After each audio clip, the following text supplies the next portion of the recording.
ఇవి కూడా రాయితో చేసినవే. ఎంత చాలా బాగా చేశారో చూడండి. పూర్వం 10వ శతాబ్దంలో చేసినటువంటి గుడి ఇది. ఈ విగ్రహాలు చూడండి, టెంపుల్ మీద ఉన్నటువంటి ఈ యొక్క పిల్లర్ల మీద చెక్కినటువంటి ఈ యొక్క విగ్రహాలను చూడండి ఎంత బాగున్నాయో. చూడండి ఎంత అందంగా ఉందో. ఒకసారి దండం పెట్టుకోండి.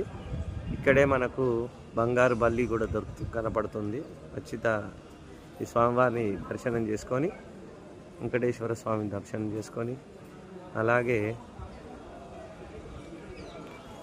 ఇక్కడ విష్ణుగుండం ఉంటుంది, అది కూడా చూసుకోవాలి.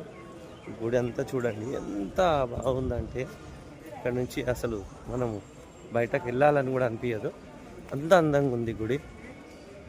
అసలు ఆ పూర్వకాలంలో వాళ్ళు కట్టించినటువంటి ఆ దేవాలయాలే అంత అందంగా ఉంటాయి. చూడండి సూపర్గా ఉన్నాయి.